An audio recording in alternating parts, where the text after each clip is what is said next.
اعوذ باللہ من الشیطان الرجیم بسم اللہ الرحمن الرحیم۔ اگلا عنوان ہے ذکر الہی اور تصور پیر۔ ابتدا میں ذکر کرنے سے چارہ نہیں چاہیے کہ قلب صنوبری کی طرف متوجہ ہو، کیونکہ دل کے گوشت کا ٹکڑا قلب حقیقی کے لیے حجرے اور گھر کے مانند ہے، اور اس میں مبارک اللہ کو اس قلب پر گزارے اور اس وقت قصداً کسی عضو کو بھی حرکت نہ دے، کلیتاً قلب کی طرف متوجہ ہو کر بیٹھ جائے اور خیال میں بھی قلب صنوبری کو جگہ نہ دے، اور اس طرح متوجہ نہ ہو کیونکہ مقصود قلب کی طرف توجہ ہے، نہ کہ اس کی صورت کا تصور، اور لفظ مبارک اللہ کے معنی کو بے مثال اور بے کیف ملاحظہ کرے اور کسی صفت کو بھی اس کے ساتھ نہ ملائے اور اس کے حاضر و ناظر ہونے کو بھی لحاظ و خیال میں نہ لائے، اور اگر بوقت ذکر اللہ بے تکلف پیر کی صورت ظاہر ہو تو اسے بھی دل میں لے جائے اور دل میں بٹھا کر ذکر کرے۔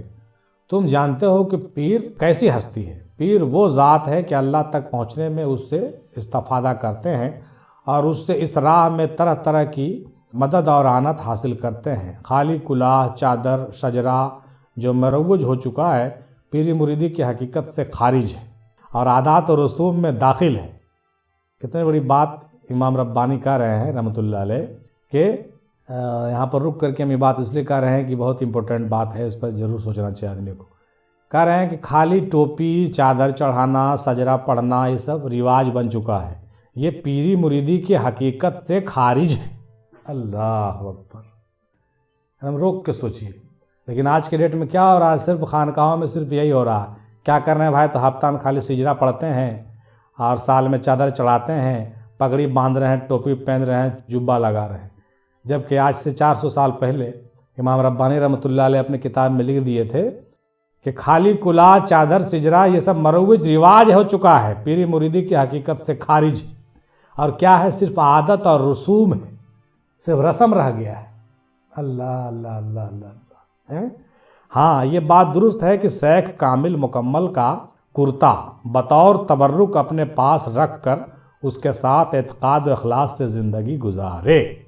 اسی لیے ہم دادا حضور کا کرتا مبارک بڑی احتیاط سے رکھتے ہیں۔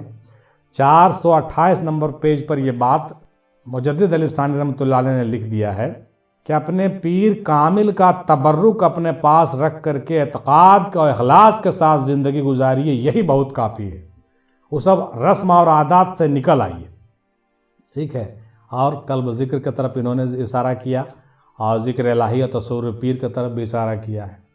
یہاں پر یہ بات ہم رک کر کے 2 پوائنٹ یہاں پر اس حوالے سے گفتگو کر لیں کہ بہت سے لوگ ہم سے پوچھتے رہتے ہیں کہ بھائی ذکر کیسے کریں اور تصور کیسے کریں۔ تو یہاں پر ہم ان لوگوں کو 3 باتیں بتاتے ہیں اور یہ کافی تحقیق سے بتاتے ہیں، جس کا حوالہ یہاں پر بھی اس بیان میں بھی آپ کو مل رہا ہے، جس میں امام ربانی رحمۃ اللہ علیہ بیان کرتے ہیں۔ دیکھیے، ذکر کرتے وقت 3 چیزوں کا خیال رکھنا ضروری ہے۔ پہلا، جس وقت آپ استغفار کرتے ہیں اس وقت آپ نہ تو اسم اللہ کا اپنے قلب پر ملاحظہ کیجئے، نہ پیر کا تصور کیجئے۔ جس وقت آپ استغفار کر رہے ہیں، توبہ کر رہے ہیں، اس وقت کثرت سے یہ توجہ کیجئے کہ کن کن جگہوں سے کب کب ہم سے گناہ ہوا، اس کا تصور لائیے سامنے، ان لوگوں کا تصور لائیے اور کثرت سے توبہ کیجئے اور باطنی طور سے ان سے معافی مانگیے، اللہ سے بھی گریہ زاری ہو، لیکن اس کا خیال لا کر کے، اس کا تصور لا کر کے توبہ کیجئے گا تو وہ توبہ آپ کا پائے تکمیل کو پہنچے گا۔ توبہ کرتے وقت گناہوں کا تصور۔ اب جب آپ ذکر الہی کر رہے ہیں، اسم ذات کر رہے ہیں یا اللہ کر رہے ہیں، الا اللہ کر رہے ہیں، تو اس ذکر میں آپ کو اسم ذات کا تصور کرنا ہے، نور کا تصور کرنا ہے کہ ہاں ہمارے سینے پر اللہ ہے لکھا ہوا، سامنے اسم ذات ہے چمک رہا ہے، وہ تصور ہو، بے صورتی ہونی چاہیے اس میں، ٹھیک ہے؟ لیکن جب آپ درود پڑھیے رسول پر تو اس وقت آپ اپنے پیر کا تصور کیجیے، یا جس وقت آپ اس تمام چیزوں سے فارغ ہو کر کے بیٹھ رہے ہیں تو خالص جو ہے پیر کا تصور جب آپ کیجیے تو اس وقت آپ تصور پیر کے تصور میں گم ہو جائیں۔ یہ دیکھیے تینوں چیزیں تینوں الگ ہیں۔ بہت سے لوگ کیا کر رہے ہیں؟ توبہ کر رہے ہیں تو پیر کا تصور، ذکر الہی کر رہے ہیں تو اس میں بھی پیر کا تصور، درود پڑھ رہے ہیں تو اس میں پیر کا تصور، جی نہیں۔ ان چیزوں میں فرق اگر آپ نہیں کیجیے گا تو آپ کا ذکر جلدی مکمل نہیں ہوگا، اس لیے ہم نے یہاں پر اشارتاً یہ بات آپ کو کہہ دی جو ہمارے بزرگوں سے چلی آ رہی ہیں، اس بات کا خیال رکھنا چاہیے۔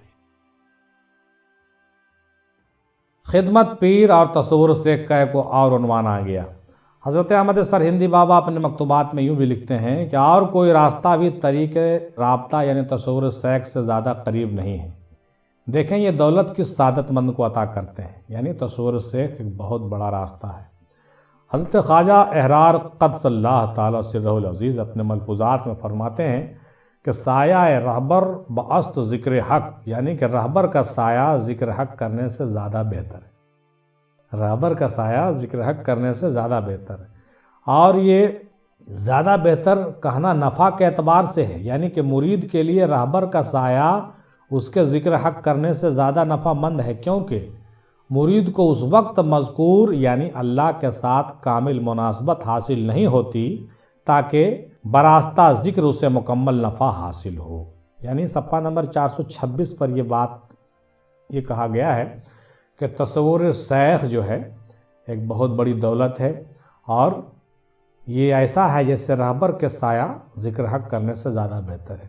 یعنی آپ تصور میں ہیں، اس کا مطلب آپ اگر ذکر نہیں بھی کر رہے ہیں تو یہ سایہ آپ کے لیے زیادہ بہتر ہے۔ یہ تصور کرتے ہیں تو ان کا سایہ آپ سے منسلک ہو جاتا ہے، آپ ان کے سایہ میں آ جاتے ہیں، اس لیے اس چیز کو کہا گیا ہے۔ اس لیے سب سلسلے میں تصور سیخ ہے، سب سے زیادہ فائدہ مند کہا گیا ہے اس کو۔ ذکر کم کیجئے مگر تصور زیادہ کیجئے، اس بات کا اظہار مکتوبات ربانی میں بھی ہو رہا ہے۔ اصل کام کیا ہے، اس پر اب آخر میں ہم لوگ دیکھ لیں، ہے نا، ایک ایسا عنوان ہو گیا کافی ہے، آخر میں دیکھ لیں کہ اصل کام کیا ہے۔ عشق الہی اور پاکی قلب۔ حضرت سید الطائفہ جناب جنید بغدادی رحمۃ اللہ علیہ کو وصال کے بعد کسی نے خواب میں دیکھا اور ان کا حال پوچھا، تو حضرت جنید بغدادی رحمۃ اللہ علیہ نے اس کے جواب میں کہا کہ حقائق اور معارف کے بیان میں سب کے سب عبادتیں بیکار گئیں، اشارات جتنے تھے سارے کے سارے عبادات اور اشارات سب فنا ہو گیا، اور مگر آدھی رات کے وقت، شاید تہجد کی نماز کے وقت، جو رکعت ہم پڑھتے تھے سوا اس کے بس ہم کو اور کچھ بھی نفع نہیں پہنچایا، علاوہ کوئی عبادت کام نہیں آیا۔ کون کہہ رہا ہے؟ حضرت جنید بغدادی رحمۃ اللہ علیہ وصال کے بعد، دنیا سے جانے کے بعد کسی نے ان سے خواب میں پوچھا تو کہا کہ بھائی آپ کا کیا معاملہ رہا دنیا سے جانے کے بعد؟ انہوں نے کہا کہ بھائی اتنا عبادت ریاضت کیا، ہم کو کوئی زیادہ فائدہ نہیں ملا، بس ہم جو آخر پہر میں آدھی رات کے بعد جو ہم پڑھتے تھے، دو چند رکعت جو پڑھ لیتے تھے، صرف وہی ہم کو فائدہ پہنچایا۔ امام ربانی رحمۃ اللہ علیہ لکھتے ہیں کہ غیر حق تعالیٰ کی گرفتاری سے دل کو سالم اور محفوظ رکھنا ہے، اور یہ سلامتی اسی صورت میں میسر آتی ہے کہ غیر حق کے خیال کا گزر دل پر ہرگز نہ رہے۔ اگر فرضاً 1000 برس زندگی وفا کرے تو بھی دل میں غیر حق کا خیال نہ گزرے۔ اس نسیاں کے باعث جو دل کو حق تعالیٰ کے ماسوا سے حاصل ہو چکا ہے وہ یہ ہے کہ اصل کام یہی ہے اور اس کے سوا سب کچھ ہیچ ہے۔ یعنی اصل کام یہی ہے کہ اپنے دل کو غیر اللہ سے پاک کیجئے، دل کو خالص کیجئے۔ دل جب پاک ہوگا، خالص ہوگا تو آپ کی چھوٹی موٹی عبادت بھی قبول ہو جائے گی، اور چھوٹا سا عمل بھی آپ کو مقبولیت کے بارگاہ میں لے جائے گا، ورنہ کتنا بھی عبادت ریاضت کیجئے وہ اگر مقبول نہیں ہے تو سب بیکار ہے۔ یہ صفحہ نمبر 419 پر ہم نے پڑھا۔